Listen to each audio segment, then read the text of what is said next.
I'd like to think that we live in a peaceful world. I like to think that there are truly no people who are evil. But when I show you this video, it just goes to show that, man, there's a lot of stuff that's going on around us, and that there are some evil people who deserve the death penalty and who deserve to be in the most bottom pit, like in the bottom pits of hell. But let's take a look, and y'all tell me what y'all think. Lloyd, who's facing charges of murder in Florida. I'm facing a relationship, but somebody I have absolutely don't know nothing about. He looked crazy. They framed me. Lloyd, who was already serving a life sentence for killing Sadie Dixon, his pregnant ex-girlfriend, was on the run for her murder when a shopper at a Walmart spotted him on January 9th, 2017. Lieutenant Deborah Clayton. Lloyd, you see here, walked in the door at 6:45 on the dot. And then 15 minutes later, you saw Lieutenant Deborah Clayton walk in. They both began shopping, crossing paths a couple of times, unsuspecting of what would come. Lieutenant Deborah Clayton tried to stop him, but Lloyd shot and killed her during a shootout outside the store. After the shooting, Lloyd went on a run, and the authorities found him 9 days. Man, that's sad. Like, I feel bad. Was she a mom? I hope she wasn't a mom, because if she did, man, she left her babies, and that's sad, man. People like this, man, they don't understand the damage that they do to these families when you take a loved one from them. That's sad to hear, man. Days later, Lloyd didn't give up easily and lost his eye in an altercation with the police. Lloyd also claimed to have suffered brain damage when officers beat and kicked him during a manhunt for Clayton's killer. Lloyd's sentencing hearing was delayed due to concerns about his mental health. During the trial, he claimed to have fired at Clayton in self-defense and that he was insane at the time. However, the judge ruled him competent to continue with the sentencing hearing. As if his crimes were not horrendous enough, Lloyd's behavior in court will shock you even more. Correct? Mr. Lloyd, watch your tone and the way you speak. Out. Out. During the trial, Lloyd claimed he fired at Clayton in self-defense. He had also claimed to have acted in self-defense when he shot Dixon and her brother a month before Clayton was killed. He insisted that he just reacted and didn't mean to kill anyone. I was just reacting. Even when they opened the door, I just reacted. I fired 2 shots, I just reacted. Lloyd was sentenced to death for 5 charges, including first-degree murder of a police officer, attempted first-degree murder, aggravated assault, carjacking with a firearm, and possession of a firearm by a convicted felon. I feel like even if he didn't kill the police officer, he was already going to get the death penalty because of his other previous charges as well. I mean, this man has a whole record of truly doing some violent things. So it honestly, the whole cop thing, that was just icing on the cake on top of things that he already did already. Wow. The sentence was handed down by the Ninth Circuit Judge Letitia Marquez nearly 3 months after a jury recommended the death penalty. We, the jury, unanimously find that the defendant, Markeith Lloyd, should be sentenced to death. Lloyd lashed out verbally after his death sentence was handed down. You've been trying to kill me. You've been trying to bring me for murder. All right, why don't we remove Mr. Lloyd from the courtroom? The sentence comes more than 5 years after Clayton was killed. She was 42 at the time of her death and was posthumously promoted to lieutenant. Orlando Police Chief Orlando Rolone expressed his hope that the sentence brings solace to the community, knowing. Sick of all the ads like this one? Just head to adskiller.com, click on Activate Now, add AdsKiller. That a dangerous murderer will face the highest penalty provided by law. However terrible Lloyd's actions and reactions were, this next case will shock you. Let me introduce you to Erica and Shanita. This is Erica Mae Butts and Shanita Latrice Cunningham.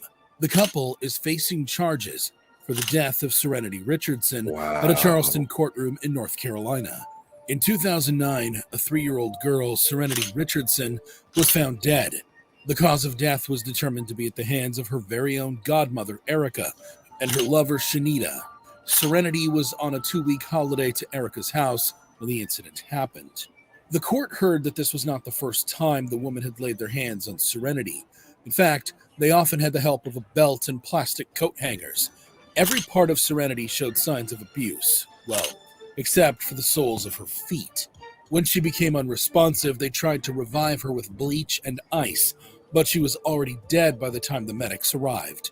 The women claimed That's just sad, man. A little girl. Come on. It's like, how low can you go? Like, you taking your frustration out on a little girl? Killed this girl. Wow. We out here killing babies now. That's sad. See, this is why I always told myself, if I had kids, like, I gotta really know you in order for me to even have my kids around you. That wasn't even her mom. That was her godmom. You can't just have anybody around your kids. claimed that Serenity had a potty incident and that they didn't know that what they did would result in her death. As if the abuse wasn't bad enough, the drama that happened in the court made the case even more touching. The trial was a highly emotional affair, and when Judge Deidre Richardson read their sentence, the two women collapsed, screamed uncontrollably, and hyperventilated.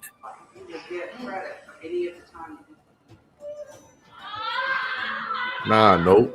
Court officials had to pick them Get up 'em off up. the floor and Get 'em wheel up. them out of the room.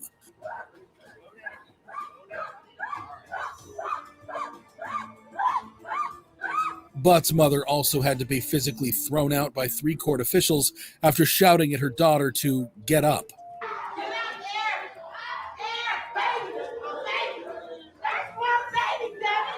Prosecutor Elizabeth Gordon noted that Your this was baby the committed worst some case evil. she had seen in 4 years of prosecuting crimes against special victims. Erica and Shanita were both found guilty of murder and will spend the rest of their lives in prison. However outrageous you think Erica and Shanita's case and reaction was, it wasn't compared to that of Michael Madison. This is Michael Madison, who is charged with murder in Cleveland. Madison was an American convicted serial killer and sex offender from East Cleveland, Ohio. The story of Michael is not for the faint of heart. In 2013, Michael was arrested for the murders of at least 3 women over a 9-month period in 2012 and 2013. Michael was born on October 15, 1977, to Diane Madison and John Baldwin. He was the product of an accidental pregnancy, and his father denied that he was his son and had no contact with him. Michael had a tough life growing up. He had a severely abusive mother, and her boyfriends also abused him. Michael later admitted that he had mixed feelings over his mother's death. On July 19, 2013, the police received reports of a foul odor coming from a garage leased to Michael. When they investigated, they discovered a decomposing body inside. The next day, 2 more bodies were found, one in a backyard and the other in the basement of a vacant house. The 3 women's bodies were found wrapped in plastic bags. If you got daughters, if you got sisters, nieces, check on them. Aunts, moms, check on them. I'm not saying be invasive. I'm not saying be in a business, but that's sad, man. Like, that's 3 different women. Check on them. That's all I'm going to say. Bags and 100 to 200 yards apart. The victims were identified as Shatisha Sheely, 28, who had been missing since September 2012, Angela Deskins, 38, a resident of Cleveland who was reported missing in June 2013, and Sherelda Helen Terry, 18, who was last seen leaving a Cleveland elementary school. She ain't even live her life. She 18, life just started for her. Wow. School on July 10th, 2013, where she had a summer job. After obtaining a search warrant, the police entered Michael's apartment and found further evidence of decomposition. After a brief standoff with police at his mother's house, Michael was taken into custody without incident. However, there was more drama in court when Michael, showing no remorse, smirked at the father of one of his victims, prompting the father to lunge at him.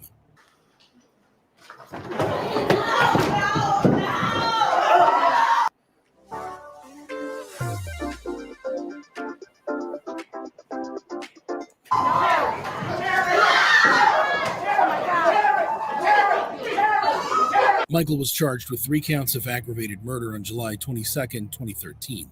In 2016, Michael was sentenced to death and is currently being held on As death row. deserved.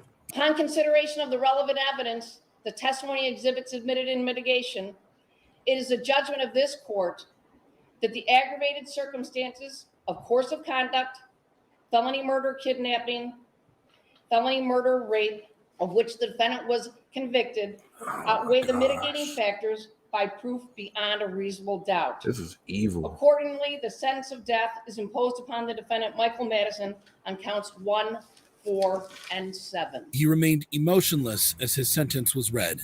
Michael will no longer be smirking at victims' relatives. However, even Michael would probably be shocked by the case of Diana Lovejoy. This What's she is do? Diana Lovejoy, a Carlsbad woman who is in court for attempted murder and conspiracy to commit murder. Lovejoy, a 44-year-old woman from California, made headlines in September 2016 when she was found guilty of attempting to murder her ex-husband, Greg Mulvihill. The shooting occurred on a dark dirt path in Carlsbad, California, with Mulvihill being shot in the side. Lovejoy's and Mulvihill's relationship went downhill after a bitter divorce and custody battle over their son. The case was sensational, and the court heard about Lovejoy's false claims of abuse against her ex-husband. The allegations were proven to be untrue and were used as a ploy to gain sole custody of their young son. Lovejoy and McDavid met at an Oceanside gun range where he worked and subsequently engaged in an affair, despite McDavid being married. McDavid was an ex-Marine and School of Infantry instructor. Lovejoy hired him to carry out the shooting, pretending to be a private investigator and offering evidence proving that Mulvihill was abusive. So she didn't like the divorce. She didn't like how things went down between her and him. So because she was still upset, she hired somebody to kill her husband. Wow. It goes to show, even if you divorce, you have some woman who would go as far to make sure to kill you just to satisfy themselves. It's over. Why we... You may think the case is straightforward, but wait until you hear the defense Lovejoy and McDavid put up in court. During their sentencing hearing, Lovejoy and McDavid both denied any involvement in a murder-for-hire scheme, stating that they had never intended to kill Mulvihill. Lovejoy was emotional and tearful, saying that she would never take her son's father away from him. It's so painful that some people in this world seem to think that I You would look have fake. it in me to do this. McDavid really claimed cry. that Lovejoy had manipulated him into carrying out the shooting and that the jury had got it wrong. He insisted that with his training, if he wanted to shoot McDavid fatally, he would. Despite their claims of innocence, the prosecutor argued that both were blaming others and taking no accountability for their actions. Lovejoy was sentenced to 26 years to life in prison, while her accomplice, Welton McDavid Jr., received a 50-year sentence for pulling the trigger on the gun that shot Mulvihill. When Lovejoy heard her sentence, she collapsed on the table. To commit murder. However bad you think Diana Lovejoy's reaction was, it wasn't the only time a convict reacted strangely to a life sentence, like in the case of Nico Jenkins. This is Nico Allen Jenkins, I always wonder what who his is story facing was. charges of multiple murders in Omaha, Nebraska. Jenkins is an infamous American spree killer who began his killing spree less than 2 weeks after he was released from prison, after serving 10.5 years for a carjacking he committed at age 15, and for assaults he committed in prison. Jenkins claims that he committed the murders under the command of the ancient serpent god Apophis. Jenkins began his criminal record at the age of 7 when he was charged with bringing a gun to school. On August 11th, 2013, a patrol officer discovered 2 bodies in a white Ford pickup truck parked near a city swimming pool. Is that dude that I remember looking at it like maybe a couple months ago. Well, it was his face, but it was talking about how he killed somebody because they looked at him. Is that the same dude, y'all? Y'all comment that. At 18th and F Street. The 2 victims had been shot in the head, and their pockets turned inside out. They were lured to meet 2 women for a sexual encounter. The murder spree began with this random double murder less than 2 weeks after Jenkins' release from prison on July 30th. Jenkins' 4th and final victim, Andrea Kruger, was discovered on August 21st at about 2:15 a.m. by a deputy sheriff responding to a shots fired call. Her body was found lying on the road at 168th and Fort Street with multiple 12-gauge shotgun wounds to the face, neck, and shoulder. Kruger had been returning home after a bartending shift near 178th and Pacific Street. Jenkins confessed to all 4 murders during a rambling 8-hour interview. He told police that the acts were sacrifices to Apophis, a deity in the ancient Egyptian religion. Jenkins was declared competent to stand trial and was allowed to represent himself at trial under the guidance of advisory attorneys. If you thought his crimes were horrible, wait till you see how he acted in court. Throughout the trial, Jenkins maintained that he acted under the command of Apophis.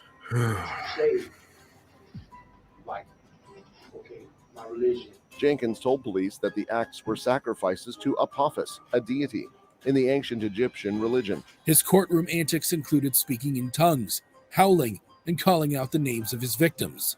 Jenkins' defense argued that he was suffering from mental illness, including schizophrenia, bipolar disorder, and obsessive-compulsive disorder. However, a psychiatrist concluded that Jenkins had an antisocial personality disorder and was faking psychotic symptoms. Jenkins was found guilty of the 4 murders and sentenced to death in May 2017. Therefore, this panel finds that the death penalty is appropriate, should be, and is hereby given for each of the 4 murders by the defendant. Surprisingly, he remained unremorseful and emotionless. If you thought these reactions were crazy, you need to see the video of the most dangerous female gang leaders. And that's pretty much the end, but all I'm going to say is, when I look at videos like this, I'm like, it's a special place in hell for people like this. It really is. Like, you like to think that people could never go that far, and then you see stuff like this and you're like, wow, somebody really went that far. But definitely, if you got a loved one that's going to do something, or if you got nieces, I'd say anybody, nieces, nephews, aunts, moms, check on them. Because you never know what people are really going through at all. You never know the things that might be happening behind closed doors. But yeah, this is sad. But y'all like, comment, and subscribe, and y'all tell me what y'all want to see next. All right.